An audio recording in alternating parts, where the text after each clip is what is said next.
하나님의 말씀 봅니다. 시편 14편입니다. 시편 14편 1절부터 마지막 절 7절까지 말씀.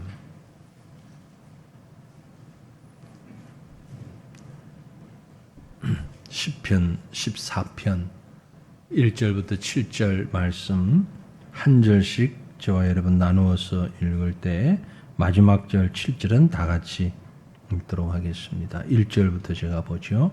어리석은 자는 그의 마음에 이르기를 하나님이 없다 하는도다. 그들은 부패하고 그 행실이 가증하니 선을 행하는 자가 없도다. 여호와께서 하늘에서 인생을 굽어 살피사 지각이 있어 하나님을 찾는 자가 있는가 보려 하신즉 다 치우쳐 함께 더러운 자가 되고 선을 행하는 자가 없으니 하나도 없도다. 죄악을 행하는 자는 다 무지하냐. 그들이 떡 먹듯이 내 백성을 먹으면서 여호와를 부르지 아니하는도다. 그러나 거기서 그들은 두려워하였으니 하나님이 의인의 세대에 계심이로다. 너희가 가난한 자의 계획을 부끄럽게 하나 오직 여호와는 그의 피난처가 되시도다. 이스라엘의 구원이 시온에서 나오기를 원하도다.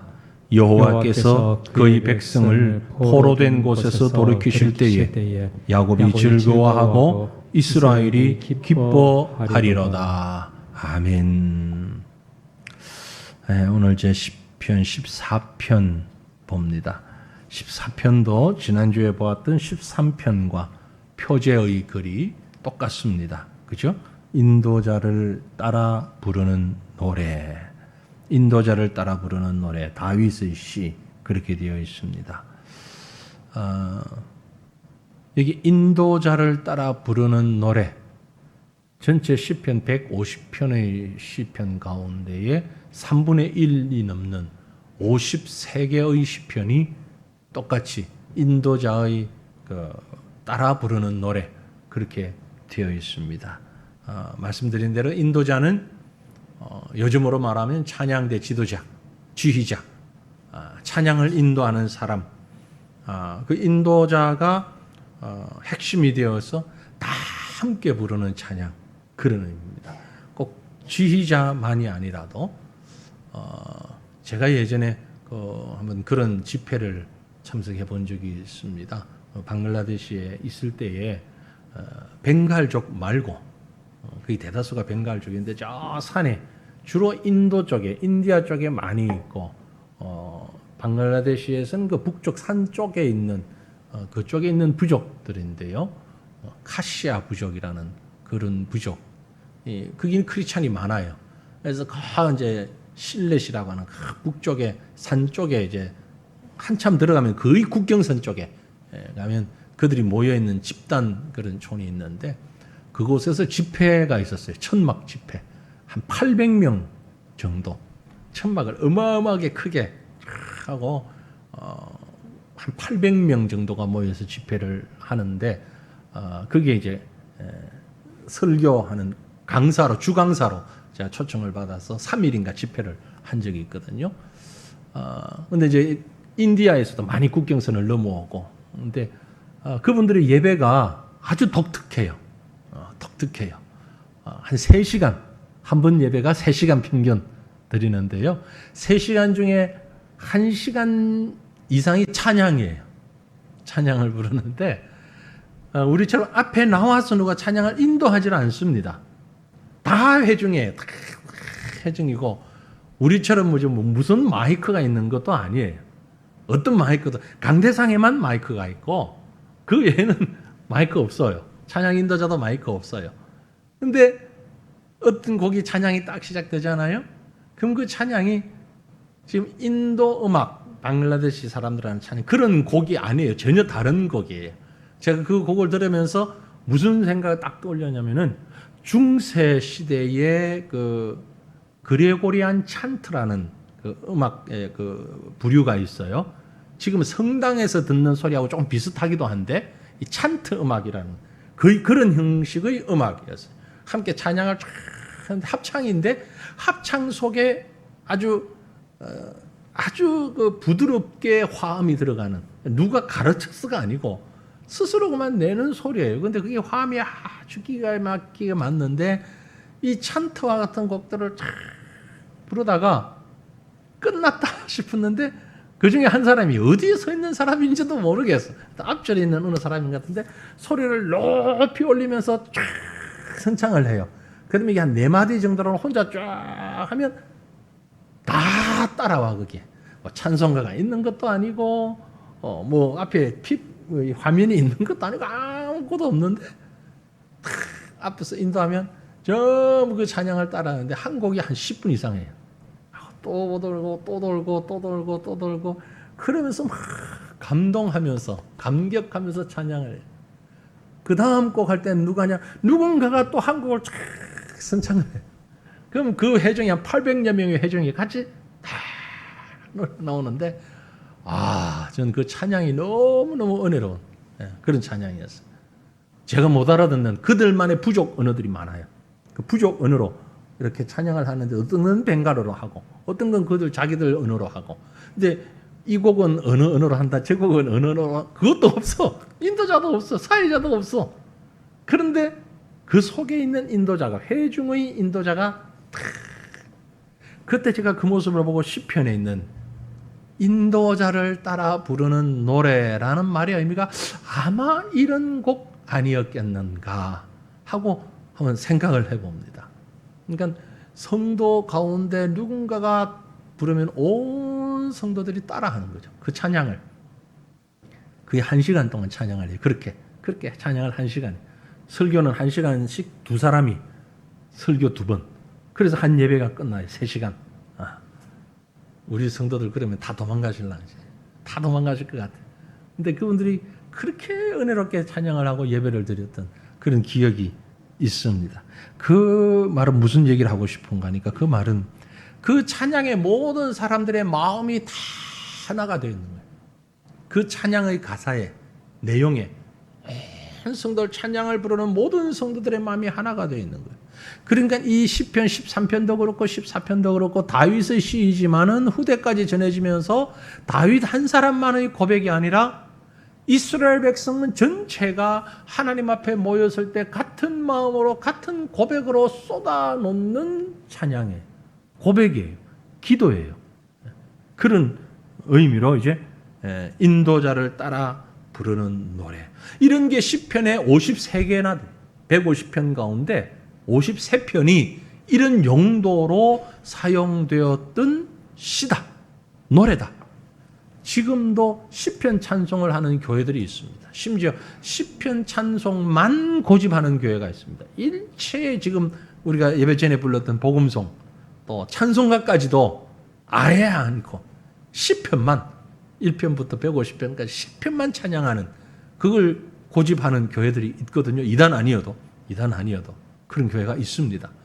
잘못됐다 할 수는 없어요. 그 나름대로의 그 의미를 가지고 찬양을 하는데 그 가사 속에 그 찬양 속에 자기의 고백을 다 담아내는 거예요.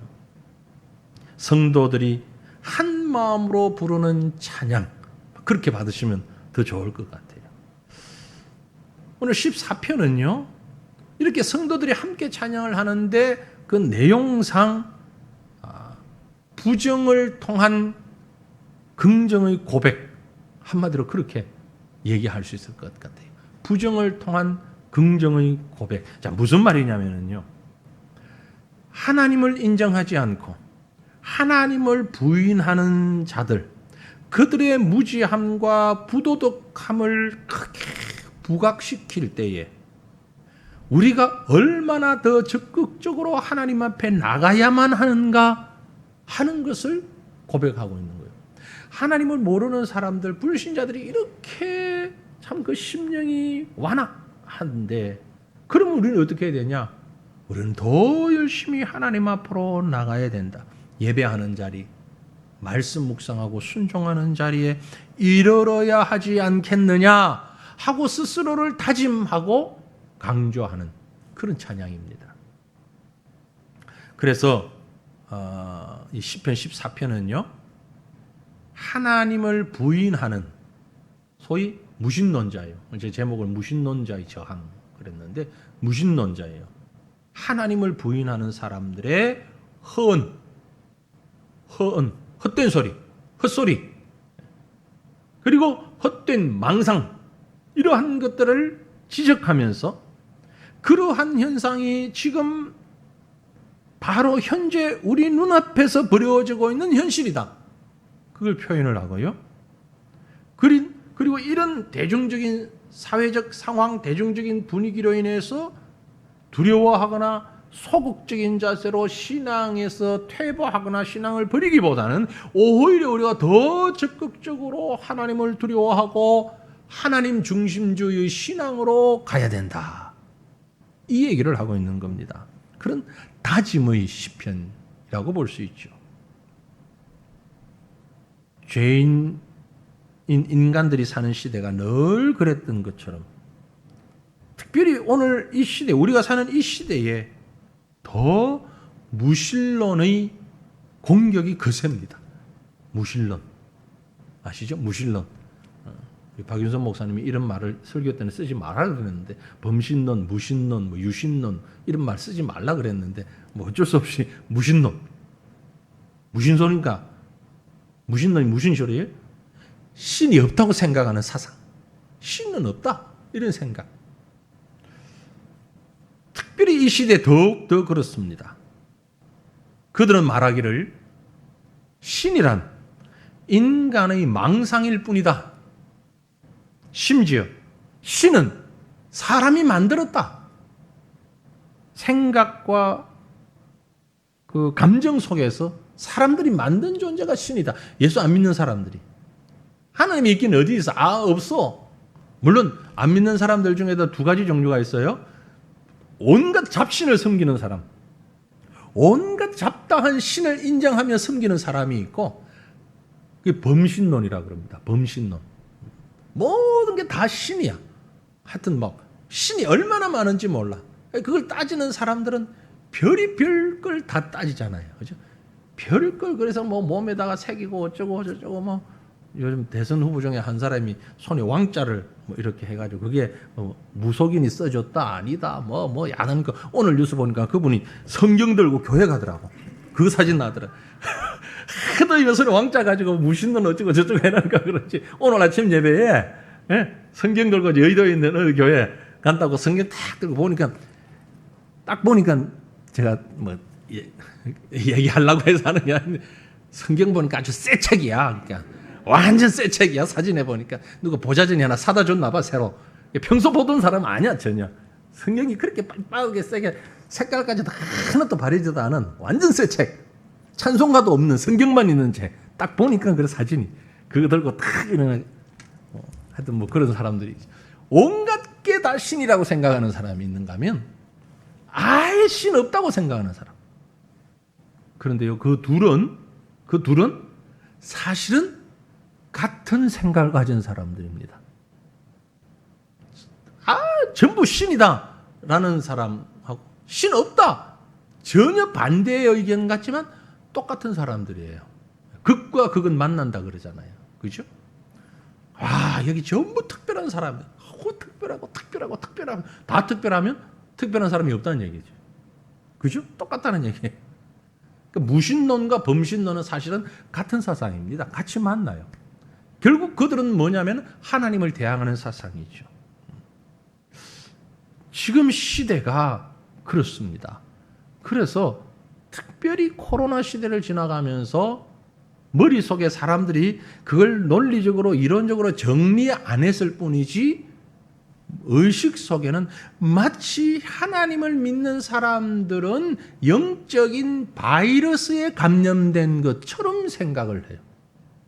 바이러스로 생각을 해요. 영적 바이러스. 그게 이제 실질적인 육체적 바이러스하고 오버랩되면서 겹쳐지면서 이제 교회에 가면 다 바이러스에 감염되는 줄 알아요. 뭐 지금 우리 성도들 가운데도 그렇고 많은 기독교인들이 특별히 이제 공직에 있거나 큰 회사 같은 곳에 있는 분들은 사실 본인이 오고 싶어도 못 오는 분들이 많아요. 제가 이게 이해를 하는데 왜냐하면은요, 이 공직 사회나 큰 기업에서 아예 알게 모르게 압박을 주는 거예요. 주일날 교회 가지 마라고. 교회 가지 마라. 왜냐하면 그게 코로나 걸릴 염려가 있다. 근데 본인도 알아요. 교회 간다고 해서 걸리지 않는다는 것 알아요. 그런데 혹시라도 전철에서 걸렸다가 교회 갔다 오면서 너 지난주에 어디 갔다 왔냐? 그러면 교회 갔다 왔다 그러면 전철은 싹 빼버리고 교회에서 걸렸다. 그러면 나로 인해서 교회에는 얼마나 많은 피해가 끼쳐질까라는 염려 때문에 지금 마음은 간절하지만 나오지 못하는 성도들이 많이 계십니다. 네. 그 사회가 지금 마치 교회 가면 바이러스 감염되는 것처럼 어느 정도냐? 평일날 지나다가 교회만 들어와도 안 되는 줄 알아요. 비어있는 교회.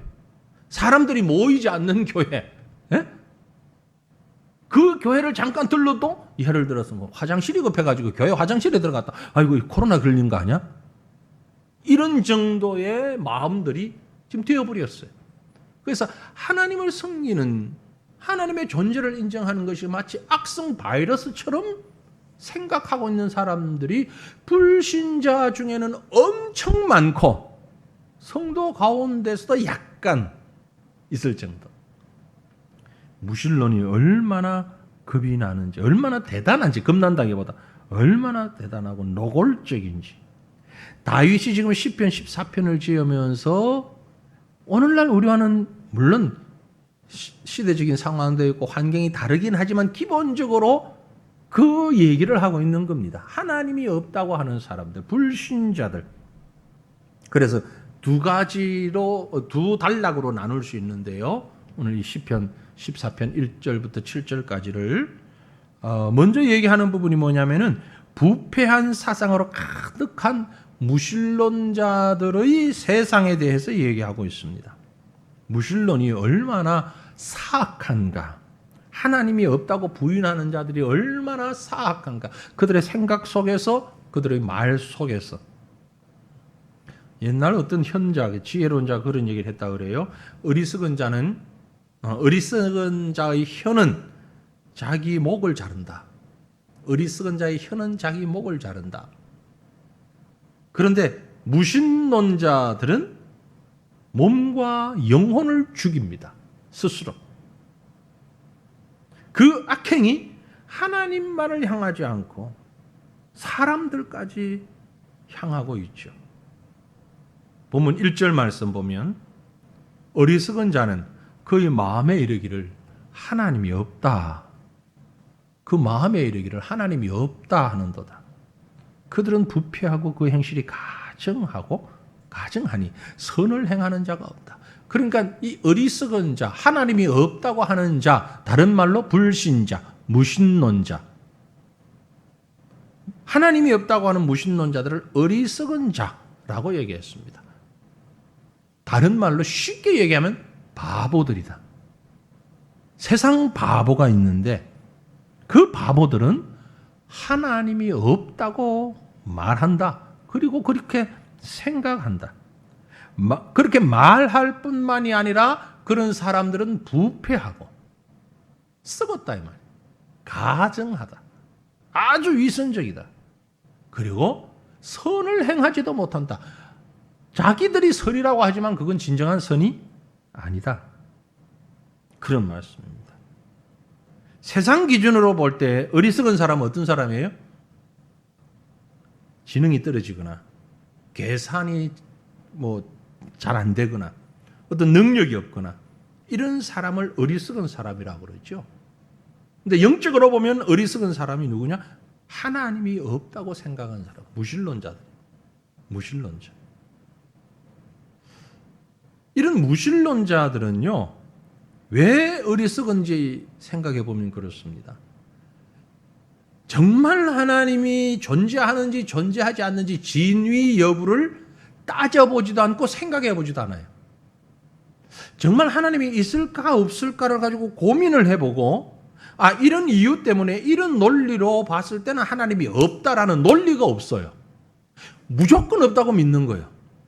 하나님이 있다고 말하는 사람들은 이런 이유 때문에 하나님이 있지 않냐라고 말을 하는데 하나님이 없다고 말하는 사람들은 논리가 없어요. 무조건이에요. 야, 하나님이 어디 있냐? 그런 게 어디 있냐? 없지. 봤어? 안 보이잖아. 없잖아. 그 이상 어떤 논리가 없어요. 그래서 그들은 바보다. 그래서 바보다. 여기 어리석은 자, 그 히브리어 원어로요. 이거 한번 들으면 안 잊어버릴 거예요. 히브리 원어가 어리석은 자가 뭔 줄 아세요? 나발. 하나님이 있나 없나 조금 속된 말로 나발 어디서 좀 들어본 것 같지 않아요? 나발. 실제 나발이라고 하는 뜻은요, 나뭇잎이나 꽃이나 이런 식물들이 뿌리에서 뽑혀서, 혹은 이제 좀 있으면 가을이잖아요, 그죠? 떨어져서 색이 바래고 죽어가는 모습, 그걸 나발이라고 표현합니다. 이성도 생명도 습기도 다 없어진, 말라 비틀어져서 색깔이 누렇게 지금 변해가는, 이게 나발이에요. 근데 성경에 나발이라는 이름을 가진 사람이 있었죠. 얼마 전에도 제가 한번 언급을 했는데, 사무엘상 25장에 보면 실제로 나발이라는 이름을 가진 사람이 있었습니다. 다윗 시대에. 그렇죠? 다윗이 아직 왕이 되기 전에 그를 따르는 군사들 600여 명과 함께 다윗을 막 찾아. 다윗이 피해서 도망갔는데, 사울을 피해 도망가는데, 형님으로 모시겠습니다. 이런 사람들이 쫙 따라오는 거예요. 다윗을 따라오는 500명, 600명. 조폭이 아니고 그들은 그렇게 다윗을 지금 옹위하면서 하나님이 택한 자다 믿고, 또 사울을 대항하기 위해서 군사 훈련을 받고 군사로 조직되어 있는 사람들이 있었어요. 그 다윗이 마온이라는 지방에 가서 있을 때에 한 600여 명의 군사들이 모였는데, 그 마온 지역에 나발이라고 이름하는 유지가 있었습니다. 지방 유지죠. 목장을 크게 하면서 양떼가 3,000, 암소가 1,000, 이런 큰 목장을 하는 사람이 있어요. 근데 그 당시는 지금처럼 경찰이 없잖아요. 그죠? 경찰력이 없으니까 치안이 문제가 생기죠. 그래서 부자들은 개인 사병들을 거느리고 있습니다. 아브라함에게도 개인 사병이 있었죠. 그런데 이렇게 개인 군사를 가지고 있을 만큼의 부는 아닌데, 그 부가 좀 있는 사람은 어떡하겠어요? 자연히 그런 군사를 가진 사람과 협약을 맺겠죠. 마침 이 나발이 자기 군대를 가지기는 어려운 상황인데 다윗이 그 무리가 함께 있으니까 다윗과 함께 서로 협조하게 된 거예요. 그래서 다윗이 나발의 재산을 지켜주는 사설 경호 내지는 사설 군대 역할을 감당했던 겁니다. 그러다가 추수 때, 양 키우는 사람의 추수 때는 양털 깎는 시즌에 이제 어느 정도 수입이 오르잖아요. 그때 다윗이 사람을 보내서 나발에게 우리 이 병사들이 좀 먹을 것도 좀 달라. 우리가 당신에게 그만큼 이 치안을 책임져주고 지켜줬으니까 당신도 우리에게 먹을 것을 좀 주고 공급해 주는 것이 맞지 않느냐. 그랬는데 이 나발이 누구 친척이에요? 사울 왕의 친척이란 말이에요. 그래서 다윗이 꼴보기 싫은 거예요. 자기 필요에 의해서 도움을 받긴 했는데 별로 다윗이 좋지가 않았어요. 그래서 그 거절합니다. 다윗이 보낸 사람들을 거절을 해요. 안 받아줘요. 다윗이 열을 받죠. 그 소식을 듣고 아주 화가 났습니다. 그래서 자기 쏘아 있는 군사 600명 가운데 400명을 뽑아가지고 나발을 죽이려고 들어가요. 응? 뭐 목장주인지 나발인지 모르겠다. 나발을 죽여야 되겠다. 그리고 400명이 들어닥칩니다. 그런데 이 사실을 누가 아느냐면은 나발의 아내, 지혜로운 아내 아비가일이 알았어요. 그래서 다윗이 오는 길목에 나가서 다윗 앞에 무릎을 꿇고 사정을 합니다. 바로 그 장면, 사정하는 장면, 사무엘상 25장 25절이에요. 그게 아비가일이 이렇게 다윗 앞에서 표현을 합니다. 사무엘상 25장 25절에 원하옵나니 내 주는 이 불량한 사람 나발을 개의치 마옵소서. 그 이름이 그에게 적당하니, 그의 이름이 뭐죠? 나발. 나발이라는 이름이 적당하니 그의 이름은 나발이라. 그는 미련한 자니이다. 그 나발이라는 이름의 뜻이 뭐라고요? 미련한 자. 이런 사람하고 왜 결혼을 했는지 모르겠지만 아비가일이 자기 의지로 하진 않았겠지요. 그러니까 나발이라는 뜻을 지금 그대로 설명하고 있는 겁니다. 이름대로, 이름 뜻대로 참 미련한 사람입니다. 여정은 내 주께서 보내신 소년들을 보지 못하였나이다. 제가 있었으면 보고 그러질 않았을 텐데 제가 보지를 못했습니다. 너무 죄송한데 우리 남편이, 그 인간이, 그 나발이 정말 나발이에요. 정말 미련한 사람이에요. 정말 나발이에요. 어리석은 사람이에요. 그 말이에요. 그래서 나발 뜻이 뭐다? 어리석은 사람, 미련한 사람, 그런 뜻이에요. 동네 사람들은 나발을 보고 지방 유지라고 불렀을 수도 있고, 돈이 많으니까 어르신 그렇게 불렀는지 몰라요. 주인님, 하인들은 그렇게 불렀겠죠. 하지만 하나님은 그를 이 나발아, 이 어리석은 놈아, 돈만 많으면 되냐? 돈만 있다고 되냐? 힘만 있다고 되냐? 이 나발아. 오늘날도 나발이 참 많습니다. 오늘날 우리 주변에 나발이 참 많아요. 여러분, 정말 화나면 다른 욕하지 말고, 그럼 욕하는 줄 알잖아요. 에이, 나발 같은 사람아. 발음은 조심해야 돼. 발음 조심하고, 이 나발 같은 사람아. 그럼 무슨 말이야? 그런 게 있어. 그럼 조금 속이 좀 풀리잖아. 에이, 어리석은 사람, 에이, 미련한 사람, 에이, 나발 같은 사람.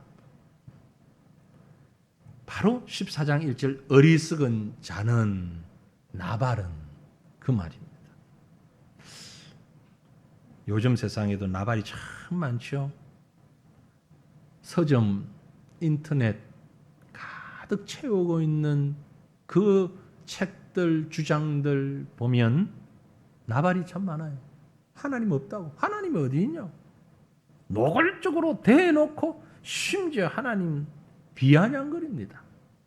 그 어리석은 사람들이 예수 믿고 신앙생활 하는데 하나님 얘기하는데 참 어리석은 사람, 미련한 사람, 본인들이 어리석고 미련한 줄을 모르고, 어떤 면에서 죄인들은 하나님의 존재를 되게 거북하게 생각을 해요. 왜 그럴까요? 왜 하나님의 존재를 거북하게 생각할까요? 자기들만 안 믿으면 괜찮은데 안 믿는 사람은요, 안 믿는 걸로 끝나지 않아요. 믿는 사람을 싫어해요. 그리고 거북해해요. 왜 그럴까요? 하나님의 존재를 인정하는 순간 불편해요. 하나님의 존재를 인정할 때 내 마음대로 살 수가 없어요. 그래서 싫은 거예요. 하나님의 존재를 부정하는 사람은요, 궁극적으로 뭐냐면 자기가 하나님 되고 싶은 거예요. 사탄이 에덴 동산에서 사람을 유혹할 때 그랬잖아요. 선악과를 먹으면 하나님과 같아진다. 거기에 솔깃해서 불순종한 것 아닙니까? 하나님처럼 될 것이다. 죄인들은 하나님의 존재가 너무 불편해서 스스로 하나님 되고 싶은 거예요. 그래서 부정하는 겁니다. 그런데 그러한 사람들을 보는 하나님의 마음은 어떤가? 2절 3절 본문 2절 3절 여호와께서 하늘에서 인생을 굽어 살피사 지각이 있어 하나님을 찾는 자가 있는가 보려 하신즉 다 치우쳐 함께 더러운 자가 되고 선을 행하는 자가 없으니 하나도 없도다. 여기 우리가 참 감격스러운 장면은 여호와께서 하늘에서 인생을 굽어 살핀다. 물론 하나님이 하늘에 계신 것만은 아닌데 지금 우리 중심의 인간적인 이해도를 돕기 위한 표현입니다. 그런데 여기 굽어 살핀다라는 말이 있죠. 이 말 뜻은 이런 겁니다. 이렇게 보면서 허리를 굽혀서 뭘 찾아요. 하나님 이렇게 찾는다는 거. 그래도 이 중에 나를 믿는 사람이 있을 텐데, 다 무신론자, 그래도 하나는 있을 텐데 어디 있나? 이게 굽어 살핀다는 얘기입니다. 하나님이 몰라서가 아니죠. 하나님 왜 모르시겠어요? 딱 보면 알지. 안 봐도 알지. 하나님은 누가 하나님을 인정하고 누가 불신하는지 다 알지요. 그런데 그럼에도 불구하고 하나님의 마음은 하나라도 구원하고 싶은 사랑의 마음이에요. 지금 시적인 표현입니다. 그러나 그 상황을 제가 설명드리는 거예요. 하나님은 그럼에도 불구하고 우리를 이렇게 눈을 씻고 찾으며 허리를 굽혀가면서 목을 길게 내뽑고서 이렇게 저렇게 찾아 살피시. 인생을 굽어 살피는데 누구를 봅니까? 지각이 있어 하나님을 찾는 자가 있는가?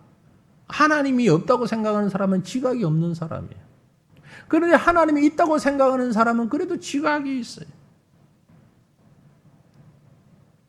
하나님을 찾는 것 참 중요한 일입니다. 하나님이 지금 그런 영혼을 기다리십니다. 하나님을 찾는 자가 있는가? 하나님을 찾는 자가 있는가? 심지어 세상에서 하나님을 찾는 자가 없는 건 그렇다 치더라도 교회 안에서까지도 하나님을 찾는 사람이 없다면 이건 말이 안 되잖아요. 그렇죠? 그런데 지금 한국 교회 안에 물론 서구 교회도 마찬가지지만 교회 안에서도 하나님 찾지 않는 성도가 많아. 이거 기가 막힐 노릇 아닙니까? 기가 막혀. 하나님은 안 찾고 인간만 찾아. 인권을 먼저 생각하고 인권을 먼저 얘기하고 소수의 주장을 먼저 얘기하고. 참 제가 가까운 사람들 가운데도 가까운 사람들 하나님을 안 찾아. 하나님을 안 찾아. 성도는 물론이고 목사님들조차도. 제가 잘하는 목사님이 한 사람이 있어서 제가 이 말을 합니다. 너무 잘하니까. 왜? 제 형제니까. 저 인척 가운데 한 신학자가 있어요. 아주 본인도 뭐 대단한 신학자라고 얘기하고 형님인데 다 그렇게 그쪽에서는 인정을 합니다. 그런데 제가 볼 때는 하나님 안 찾는 목사야. 아이고 참. 하나님을 안 찾아 목사가. 물론 교단도 다르고 지금 신학이 완전히 달라요. 그래서 자주 만날 일이 잘 없어요. 예, 형제들끼리 만나면 싸우니까. 싸운다고 막 뭐 재산 갖고 싸우는 게 아니고 성경 가지고 싸우거든. 그 형하고 만나면. 아니 목사가 말이야. 이 성경을 안 믿고 뭐 하냐 그러면 그 형은 또 저를 보고 무식하게 성경을 그렇게 해석을 하고 그게 무식한 게 아니라 성경을 잘못 보는 게 무식한 거지 이러고 싸우거든요. 그래서 하도 싸워가지고 잘 안 만나요. 근데 그 형제가 그래. 그 형이 하나님을 안 찾아. 사람만 찾아. 사람만. 자꾸 사람만 찾아. 요즘도 간접적으로 만나는데 페이스북에 이렇게 보면 정말 엉뚱한 소리만 하고 형만 아니면 내가 확 가서 어떻게 막 해버리고 싶을 만큼. 형인데 어떡합니까? 뭐 형님 그래야지. 하나님을 안 찾아. 얼마나 하나님 마음이 아프실까? 하나님 마음이 얼마나 아프실까? 인생을 굽어 살펴보시는데 새가천교회 성도들을 하나님이 이렇게 살펴보시는데 하나님 찾는 자가 있나 없나? 여러분 어떻습니까? 하나님 줘요 하나님 이러시겠어요? 아니면 막 숨으시겠어요? 하나님 지금도 보신단 말이에요. 나를 찾는 자가 있나 없나? 인생을 굽어 살피사 한 명이라도. 그러므로 사랑하는 성도들이요, 우리의 삶이 나발의 삶이 아니라 어리석은 자의 삶이 아니라 나발의 삶. 그러면 반대말은 지혜로운 삶. 나발이 히브리어니까 그게 맞는 말로 바꾸면 호크마의 삶이에요. 호크마. 나발과 반대되는 것이 호크마, 지혜자의 삶. 나발의 삶은 어리석은 삶, 하나님이 없다고 얘기하는 삶. 그러나 호크마의 삶은 하나님을 인정하는 영적 지혜로운 삶. 하나님이 그런 영혼을 찾으십니다. 오늘 본문 1절부터 3절까지의 말씀을요, 사도 바울은 이걸 그대로 이해하고 인용 해석을 했습니다. 해석 인용을 했어요. 해석 인용. 문자 그대로 인용한 게 아니고 이 말씀을 해석해서 인용한 구절이 있어요. 어디냐면 로마서 3장 10절, 11절, 12절 말씀이에요. 여러분이 지금 이 성경표 보시죠? 시편 14편 1, 2, 3절을 보시면서 앞에 화면에 로마서 3장 10절로 12절 말씀을 한번 보셔요. 어제 같이 적었네. 로마서 3장 10절로 12절 같이 읽어볼까요? 기록된 바 의인은 없나니 하나도 없으며 깨닫는 자도 없고 하나님을 찾는 자도 없고 다 치우쳐 함께 무익하게 되고 선을 행하는 자가 없나니 하나도 없도다. 이게 지금 시편 14편 1, 2, 3절을 해석 인용하고 있는 겁니다. 기록된 바라고 했죠. 그 이후의 구절이 구약에 어디 그대로 있느냐? 아니에요. 바로 시편 14편 이걸 두고 지금 인용한 거예요. 의인이 없나니 하나도 없다. 다 죄인이다. 어리석다. 깨닫는 자가 없고 어리석은 자요. 하나님을 찾는 자가 없어. 하나님 굽여 살펴보는데도 하나님 찾는 자가 있나 없나 보는데도 없어. 다 치우쳐서 함께 무익하게 되고 나발과 같은 삶을 살고 선을 행하는 자가 없이 하나도 없도다. 오늘 본문 3절에도 그랬잖아요. 다 치우쳐 함께 더러운 자가 되고 선을 행하는 자가 없으니 하나도 없도다. 이 말씀을 그대로 인용하겠어요. 그러니까 다윗이 살았을 때나 그로부터 1000년 이후 바울이 살았을 때나 그로부터 2000년 이후 지금 우리가 사는 때나 똑같은 거예요. 똑같이. 하나님이 없다고 하는 어리석은 사람들의 그 삶은 부패하고 가증하고 선을 행하지 못하고, 왜? 그 죄인의 본질이 바뀌지 않았기 때문에. 결국 하나님이 없는 어리석은 사람들의 삶에 대해서 본문 4절에 이렇게 정리를 하고 있습니다. 죄악을 행하는 자는 다 무지하냐? 그들이 떡 먹듯이 내 백성을 먹으면서 여호와를 부르지 아니하는도다. 죄를 밥 먹듯이 짓는다. 우리식으로 얘기하면 하나님을 부인하고 범죄하는데 밥 먹듯 한다. 떡 먹는 것은 주식을. 하나님 없는 사람들은요, 다른 사람들은 짓밟고 다른 사람들을 무시하고 범죄하는 걸 밥 먹듯이 합니다. 밥 먹듯이. 그래야 자기의 삶을 바로 살 수 있다고 생각하기 때문에 그렇습니다. 그러나 하나님의 이름을 부르는 우리 성도들은, 그리스도인들은 자신의 삶에 최선을 다하며, 그렇지만 하나님께서 내 인생을 책임져 주시는 분이라는 것을 의지하고 믿고 신뢰하면서 하나님께 내 인생을 전적으로 의탁하면서 아침 시간에 말씀드린 것처럼 그렇게 살아가는 자들이에요. 왜냐하면 하나님께서 이 땅의 모든 사람들에게 모든 것을 채워주시는 인생 전문가이시기 때문에 그런 것입니다. 그래서 두 번째 단락으로 들어가면 회복의 확신입니다.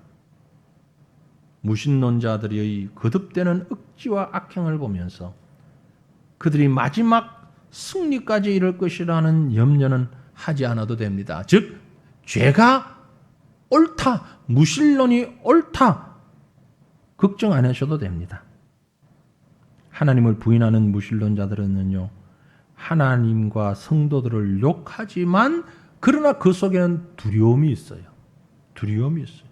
하나님을 믿지 않는 사람들은 스스로 두려움을 가지고 있습니다. 본문 5절에 이렇게 말씀하죠. 그러나 거기서 그들은, 그 무신론자들은, 하나님을 찾지 않는 그들은 두려워하였으니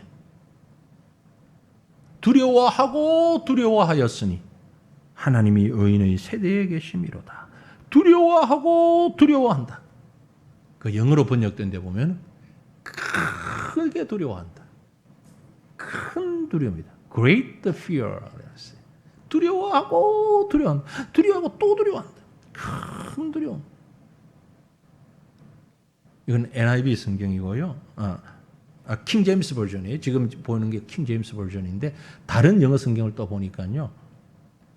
두려움에 압도당한다라고 표현되어 있어요. 두려움에 아주 꽉 눌려서 살아간다. 혹시 어떤 분이 그런 밤에 자다가 뭐 가위 눌린다 그러면 압도되는 거죠. 불신자들은 무신론자들은 두려움에 압도를 당하고 살아간다. 큰 소리 뻥뻥 치는 것 같고 뭐 하나님 없이 잘 사는 것 같지만 실제 그 속에 들여다보면 너무 겁이 나서 그래요.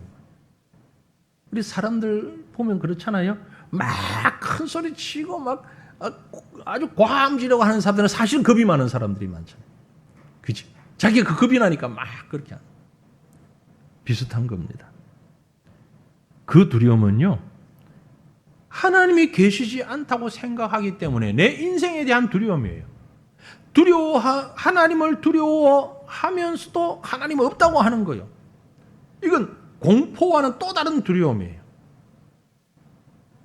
유명한 독일의 철학자 가운데 신이 죽었다라고 말한 누구죠? 니체가 목사님 아들이에요. 불신 가정이 아니에요. 믿음의 집에서 태어난 사람이에요. 근데 세상에서 공부를 하다가 신은 죽었다. 니체 마지막은 어떻게 됩니까? 정신병이 걸리죠. 정신병.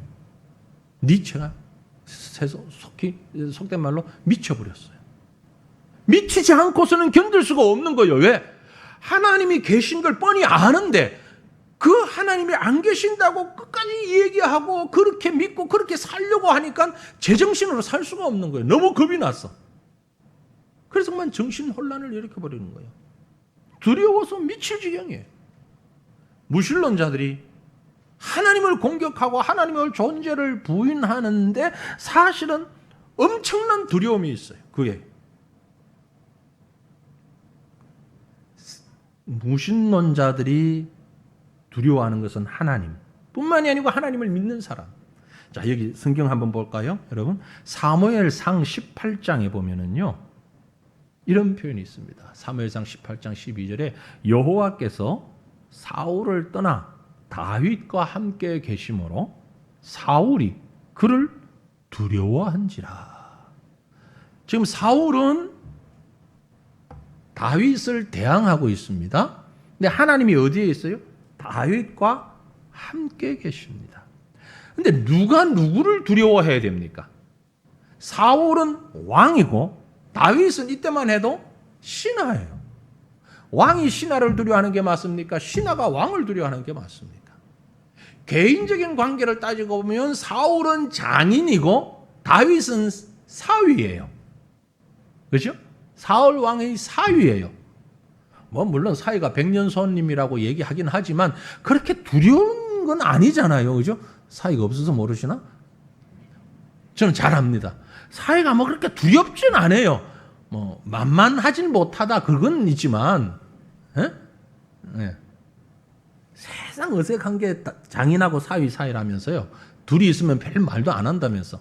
근데 전 말 잘 해요. 말 많이 해요. 얘기도 하고. 근데 지금 누가 누구를 무서워해야 됩니까? 지금 오히려 약자의 편에 있는 건 다윗이잖아요. 그런데 성경은 사울이 다윗을 무서워하고 있어요. 그죠? 사울이 다윗을 무서워하고 있다. 왜? 다윗 혼자가 아니라 하나님이 그와 함께 하시기 때문에. 성경이 그걸 말씀하고 있는 겁니다. 사방에 무신론자들이 가득한 이 시대를 살아가는 성도들이요. 우리가 누구를 두려워해야 됩니까? 세상을 두려워할 필요가 없습니다. 하나님을 두려워하는 거예요. 오히려 세상 사람이 우리를 두려워하는 겁니다. 겉모양으로 보면 우리가 세상 두려워가지고 이렇게 저렇게 해야 될 것 같지만 아니라고요. 그들이 우리를 더 두려워하고 있습니다. 캄캄한 밤에 길을 가다가 호랑이를 만났어요? 겁나죠. 그러나 무서워하지 마세요. 왜냐하면 바로 그 순간에 내가 호랑이를 무서워하는 것보다 호랑이는 나를 더 무서워하고 있어요. 호랑이 만날 일이 없으니까 큰 소리 치는 것 같은데, 내가 호랑이 무서워하는 것보다 본능적으로 동물들은 사람을 더 무서워해요. 그래서 딱 쳐다만 보고 있으면 호랑이가 도망간답니다. 한번 해보세요. 해볼 기회가 되거든요. 참 기회가 없을 것 같았어요. 근데 그 맹수가 누구든 간에 정면 주시를 하면 사람을 겁을 낼 수밖에 없게 하나님이 그렇게 만들어 놓으셨다는 거죠. 여러분, 불신자, 무신론자들 세상 대단한 힘을 가지고 있는 것 같고 대단한 권력을 가지고 있는 것 같고 우리는 나약하고 아무 힘도 없는 것 같지만 두려워하지 마세요. 오히려 그들이 하나님을 두려워하고 있습니다. 그들이 우리를 두려워하고 있어요.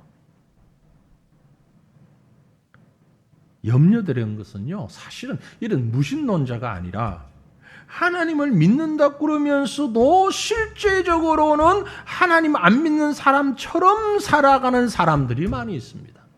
겉모양으로는 예수를 믿는데 삶 속에는 전혀 하나님을 믿지 않는 사람, 이런 사람들을 일컬어서요 유신론적 무신론자라고 말합니다.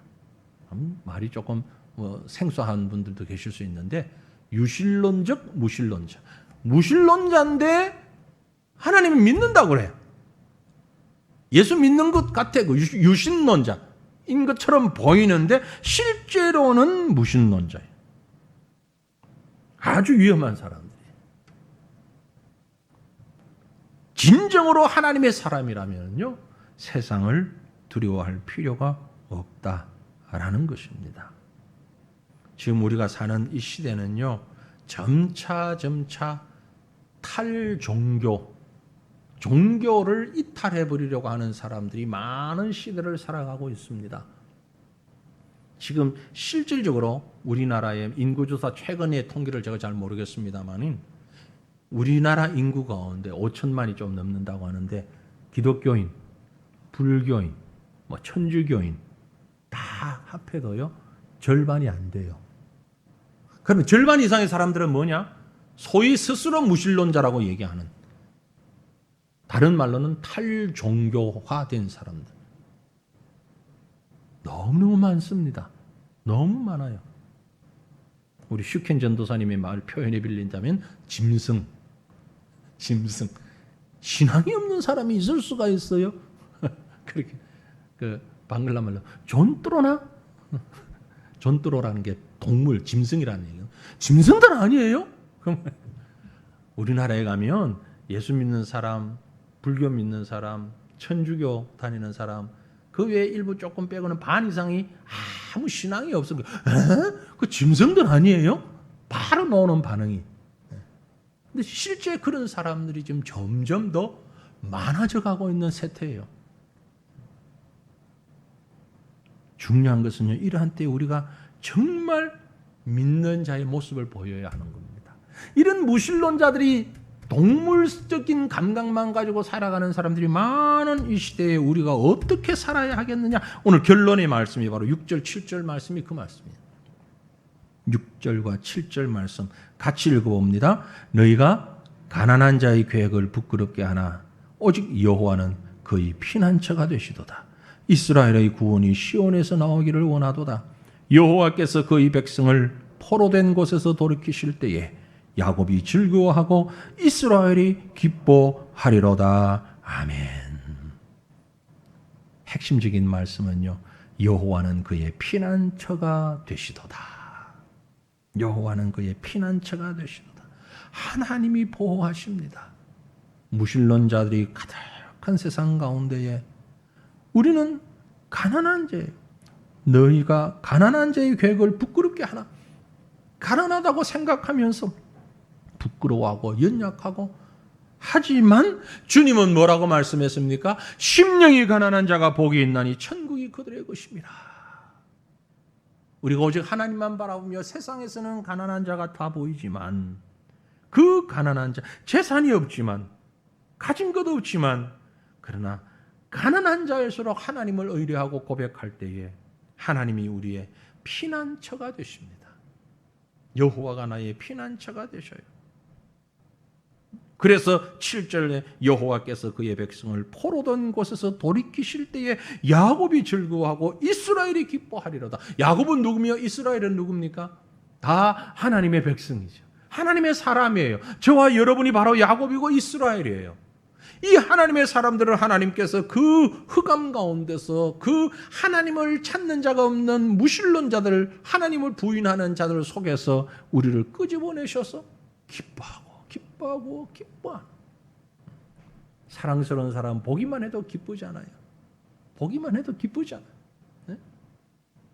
하나님께서 우리를 보실 때 그렇게 기뻐하시는 것이, 우리가 비록 이런 세상 가운데 있지만 오직 하나님 바라볼 때에 구원의 메시아를 기다리며 예수 안에 거하는 자들을, 여호와께서 그의 백성을 포로된 곳에서 돌이키실 때에, 그의 백성을 포로된 곳에서 돌이키실 때에, 이 말씀이 바로 구원사적인 의미입니다. 구원사적인.